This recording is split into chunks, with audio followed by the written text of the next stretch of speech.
எல்லோரும் இன்புற்றிருப்பதை தவிர வேறொன்றும் அறியேன் பராபரமே. என்னங்க, கருப்பு உடை அணிஞ்சு வந்திருக்கிறேனே, என்னடா காரணம் இது அப்படின்னு கவலைப்படாதீங்க. பின்னாடி ஒரு மஞ்சள் இருக்குது, சிகப்பு இருக்குது. அதனால் ஒரு நல்ல விஷயத்தை கொஞ்சம் கஷ்டமாக இருந்தாலும் ஈஸியாக சொல்லணும் அப்படிங்கிறது தான் நம்மளுடைய வேலை. சில நாட்களை நம்ம தவறாக பயன்படுத்திடக்கூடாது, சில நல்ல வேலைகளை தவறாக பயன்படுத்திடக்கூடாது. என் உறவுகள், என் பிள்ளைகள், என் சகோதர சகோதரிகள், என் நண்பர்கள் சில நாட்களில் இப்படி தான் நடந்துக்கணும் அப்படிங்கிறத பற்றி சொல்ல தான் இன்றைக்கி நான் வந்திருக்கிறேன். எஸ், இன்றைக்கி நம்ம பேசக்கூடிய ஒரு விஷயம் என்னென்னா, நமக்கு சில அதிர்ஷ்டம் கிடைக்கிறதுக்கு சில நாட்கள் ரொம்ப வேலை செய்யும். அந்த அதிர்ஷ்டமே துரதிர்ஷ்டமாக மாறுவதற்கும் அந்த நாட்கள் வேலை செய்யும். அதை நம்ம ரொம்ப பெரிய அளவில் யாரும் அதை எடுத்துக்கிறது கிடையாது, அதை கண்டுக்கிறதே கிடையாது. அது மாதிரி நாட்களை கொஞ்சம் நம்ம திரும்பி பார்க்கணும். அது மாதிரி நாட்களில் நம்ம எப்படி நடந்துக்கணும், அந்த அதிர்ஷ்டம் நமக்கு தடையில்லாமல் கிடைக்கணும். ஒரு நல்ல நம்ம அதிர்ஷ்ட சக்கரம் என்றைக்குமே மிஸ் ஆகக்கூடாது, நல்ல ஓடணும் நம்ம வாழ்க்கை. அப்படிங்கிறதுக்காக தான் இன்றைக்கி நான் உங்களுக்கு ஒரு செய்தியை சொல்ல வந்திருக்கிறேன். எஸ், இன்றைக்கி என்ன தெரியுமா, சந்திர கிரகணத்தை பற்றி பேச போகிறோம். ஆமாங்க, விஸ்வாவசு வருஷம் மாசி மாதம் 19ஆம் தேதி 3/3/2026 மார்ச் மாதம் 3ஆம் தேதி சந்திர கிரகணம். இந்த சந்திரன் எப்படி இருப்பார்? நல்ல பூரண சந்திரன், வெளிச்சமாக இருக்கிற சந்திரன். இப்போ என்னுடைய உடை மாதிரி ஆயிடுவார், முழுமையாக கருப்பாயிடுவார் இல்லையா? அப்போ அந்த சந்திரன் அந்த கிரகணம் விட்டுதுன்னா, அந்த கிரகணம் பிடித்து விட வரைக்கும் நாம் எப்படி இருந்துக்கணும். அதில் முக்கியமாக ஒவ்வொரு கிரகணம் வரும்பொழுதும் ஒவ்வொரு நட்சத்திரங்கள் இருக்குது. சில நட்சத்திரங்கள் ரொம்ப கவனமாக இருக்கணும், மிஸ் பண்ணிடக்கூடாது. இதை நான் உங்களுக்கு ஒரு அறிவுரையாக, ஒரு அன்பாக உங்களோட பகிர்ந்துக்க இப்போ வந்திருக்கிறோம். ஆமாங்க, 3/3/2026 செவ்வாய்க்கிழமை, இந்த விஸ்வாவசு வருஷத்தில் மாசி மாதம் 19ஆம் தேதி, வர 19ஆம் தேதி மாசி, வர மார்ச் 3ஆம் தேதி சந்திர கிரகணங்க. அப்போ அன்றைக்கி நம்ம எப்படி இருக்கணும், எந்தெந்த கிரகங்கள் எந்தெந்த நட்சத்திரக்காரர்கள் அன்றைக்கி ரொம்ப சாந்தி பண்ணிக்கணும், நாம் எல்லாருமே என்ன எப்படி இருக்கணும், எத்தனை மணிக்கு கிரகணம் பிடிக்குது, இதை பற்றி தான் பேச போகிறோம்.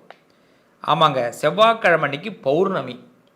அந்த பௌர்ணமி அன்னி பூர நட்சத்திரத்தில் மாலை மணி, செவ்வாய்க்கிழமை மார்ச் மாதம் 3ஆம் தேதி 2026 செவ்வாய்க்கிழமை பௌர்ணமி அன்னைக்கு பூர நட்சத்திரத்தில் மாலை மணி 3:20க்கு ஆரம்பித்து மாலை மணி 6:47க்கு இந்த சந்திர கிரகணம் விடுது. மாலை 3:20க்கு கிரகணம் ஆரம்பிக்குது, 6:47க்கு கிரகணம் விடுது. இந்த சூரிய அஸ்தமனமாகக்கூடிய இந்த பகுதிகளில் மட்டும்தான் இது தெரியும். சூரியன் மறையிற பகுதிகளில் தான் இந்த கிரகணம் தெரியும். அப்போ இந்த கிரகணத்துக்கு முக்கியம் உண்டு. இந்த கிரகணம் நம்ம காலகட்டத்தில் நாம் எப்படி நடந்துக்கணும் அப்படிங்கிறது கண்டிப்பாக தெரிஞ்சுக்க போகிறோம். அது இந்தியாவில் இந்த கிரகணம் கண்டிப்பாக தெரியும். அப்போ இந்த சூரிய அஸ்தமனமாகக்கூடிய பகுதிகளை நாம் உணர முடியும். அப்படிப்பட்ட இடங்கள் நாம் என்ன பண்ணணும், முக்காவாசி அன்றைய தினம், அதாவது 3ஆம் தேதி 12 மணிக்கெல்லாம் சாப்பாடை முடிச்சிடணும். பிற்பகல் 12 மணிக்குள்ளே சாப்பிட்டுடணும். 12க்கு பிறகு சாப்பிட்றதை நிப்பாட்டிக்கணும். முடிஞ்ச வரைக்கும் பக்தியில் இருப்பவர்கள், ஆன்மீகத்தில் இருப்பவர்கள், விரதத்தில் இருப்பவர்கள், நல்ல படிக்கக்கூடிய குழந்தைகள் 12 மணிக்கு பிறகு சாப்பிடாதீங்க. படிக்கிற குழந்தைங்க சாப்பிடக்கூடாது, கர்ப்பிணி பெண்கள் சாப்பிடக்கூடாது, வயது முதிர்ந்தவர்கள் சாப்பிடக்கூடாது. 12 மணிக்குள்ளே சாப்பிட்டுக்குங்க. அதுமாதிரி வயிறு உபாதைகள் உள்ளவர்கள் சாப்பிட வேண்டாம் 12 மணிக்கு பிறகு. சாயந்தரம் 7 மணி வரைக்கும் சாப்பிடக்கூடாது. 7 மணிக்கு பிறகு ஒரு குளியல் ஸ்நானம் பண்ணிட்டு தான் சிவபூஜை பண்ணிட்டு தான் சாப்பிடணும். சிவனை வழிபாடு பண்ணிவிட்டு அதற்கு பிறகு சிவனையும் சக்தியையும் வழிபாடு செய்யணும். 7 மணிக்கு பிறகு குளிச்சுட்டு தலையில் ஸ்நானம் பண்ணிவிட்டு தலை குளிச்சுட்டு வீட்டில் வந்து அதுக்கு பிறகு தான் நாம் என்ன பண்ணணும், சிவபூஜை பண்ணிவிட்டு அதற்கு பிறகு சாப்பிடணும்.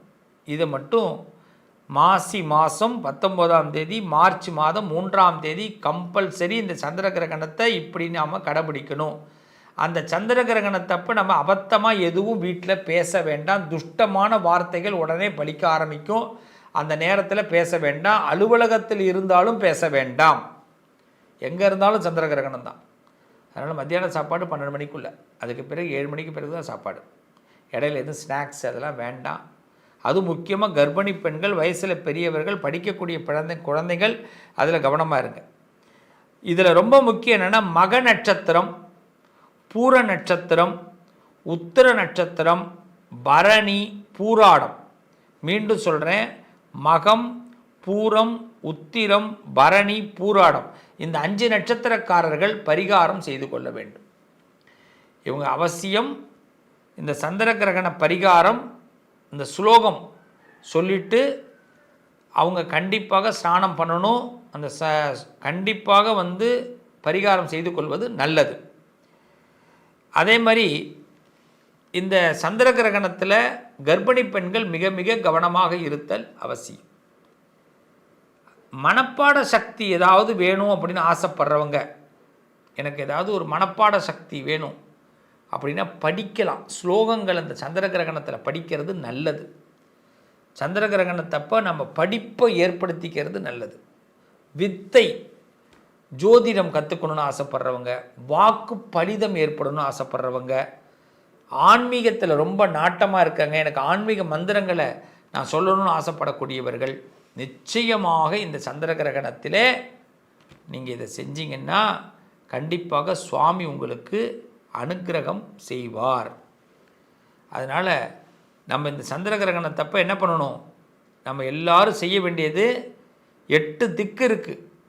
அதாவது பார்த்திங்கன்னா இந்திரன், அக்னி, யமன், நிருதி, வருணன், வாயு, குபேரன், ஈசானன் 8 திக்கு பாலகர்கள் இருக்காங்க. அந்த 8 திக்கு பாலகர்களுக்கும் இந்த நாம் சொல்லக்கூடிய மந்திரங்கள் அவங்களுக்கு போய் சேரணும். ஆக இந்த காலகட்டத்தில் சந்திர கிரகணத்தில் அந்த சந்திர கிரகண சமயத்தில் நம்ம பாராயணம் செய்ய வேண்டிய ஸ்லோகங்கள் ஒரு 8 ஸ்லோகம் இருக்குது. அதை முடிஞ்ச வரைக்கும் படிங்க. எல்லாரும் படிக்க முடியலன்னா யூடியூப்பில் போட்டு ஓட விடுங்க. அந்த நேரத்தில் யூடியூப்பில் போட்டு ஓட விடுங்க. ஆக சந்திர கிரகணத்தை மிஸ் பண்ண வேண்டாம். இந்த காலகட்டத்தில் கர்ப்பிணி பெண்கள், வயது முதிர்ந்தவர்கள், உடம்பு சரியாதவங்க, பள்ளிக்கூட படிக்கக்கூடிய குழந்தைகள், இவங்கெல்லாம் வந்து எதுவும் தவறான விஷயங்கள் பேசுகிறது, முக்கியமாக பிளேடில் எதுவும் கட் பண்ணுறது, இது மாதிரிலாம் எதுவும் பண்ணாமல் தர்மத்தை காப்பாற்றுவோம். படிப்போம். அந்த நேரத்தில் ஏதாவது ஒன்று உட்காந்து புத்தகத்தில் உட்காந்து படிப்போம். அந்த நேரத்தில் போஜனம் மட்டும் வேண்டாம். இதெல்லாம் முடித்த பிறகு எல்லாருமே சந்திர கிரகணம் முடிஞ்சு 7 மணிக்கு ஒரு குளியலை போடுங்க. ஸ்நானம் பண்ணிவிட்டு சிவனுக்கு ஒரு வில்வத்தை சாத்துங்க. அதுக்கு பிறகு சிவாலயம் பக்கத்தில் இருந்ததுன்னா அங்கே போயிட்டு அந்த சிவாலயத்தில் ஒரு 8 மணிக்குள்ளே சிவாலயத்துக்கு போய் தரிசனம் பண்ணிவிட்டு வாங்க. நிச்சயம் சந்திர கிரகணம் உங்கள் வாழ்க்கையில் நல்ல மாற்றத்தை ஏற்படுத்தும். ஆனால் சந்திர கிரகணத்தை கண்டு பயப்பட வேண்டாம். அந்த சந்திர கிரகண நாள்ங்கிறது நமக்கு வித்தையை, ஞாபக சக்தியை, நமக்குள்ளே இருக்கக்கூடிய ஆற்றலை அதிகப்படுத்துவதற்கான உள்ள நாள். அன்றைக்கி இந்த 8 ஸ்லோகங்களை மட்டும் நம்ம படிச்சுட்டு இருந்தோம்னா போதும். அதை பாராயணம் பண்ணினா போதும். அந்த ஸ்லோகங்களை நான் உங்களுக்கு ஒரு ஃபோட்டோவாக எடுத்து இந்த பதிவோட முடிவில் 5 நிமிடம், அதாவது கிட்டத்தட்ட ஒரு 20 செகண்ட் நிப்பாட்டுற அளவுக்கு நான் நிப்பாட்டி வைக்கிறேன். அதை வந்து ஸ்க்ரீன்ஷாட் எடுத்துக்கலாம். அதை நீங்கள் கண்டிப்பாக அந்த ஸ்லோகங்களை படிங்க. அதுக்கு தான் என்ன பண்ணணும், எல்லாருமே இந்த பஞ்சாங்கம்ங்கிறது வீட்டில் அவசியம் வாங்கணும். நம்ம வீடுகளில் பஞ்சாங்கம் வாங்குகிற பழக்கம் இருக்கணும். வருஷம் இந்த வருஷம் பிறப்பு வரப்போகுது, அதனால் எல்லோரும் பஞ்சாங்கம் வாங்குங்க. வீட்டில் ஒரு பஞ்சாங்கம் இருக்கணும். எப்படி நம்ம வீட்டில் ஜாதகம் இருக்கோ அதுமாரி பஞ்சாங்கம் இருக்கணும். காலண்டர் இருக்கோ அதுமாரி பஞ்சாங்கம் இருக்கணும். அப்போ அதில் எல்லாமே போட்டிருக்கும், பார்த்துக்கலாம். வாழ்த்துக்கள், நல்லதே நடக்கும். சந்திர கிரகணத்தினால் பயப்பட வேண்டாம். சந்திர கிரகணம் நம்மளோட சக்தியை அதிகப்படுத்தக்கூடிய ஒரு நாள். மிஸ் பண்ணாமல் சக்தியை அதிகப்படுத்துறதுக்கு பயிற்சியை மேற்கொள்ளுங்க. நல்லது நடக்கும். உங்கள் அதிர்ஷ்டத்திற்கான தீர்வு கல்வி, பதவி, யோகம், தொழில் வளர்ச்சி பெருக, ஜாதகம், வாஸ்து, திருமண பொருத்தம் பார்க்கவும், பிரசன்னம் கேட்கவும். Positive lion doctor Sivasri Manikanda Sivam. தொடர்பு கொள்ள வேண்டிய வாட்ஸ்அப் எண் 7904137178.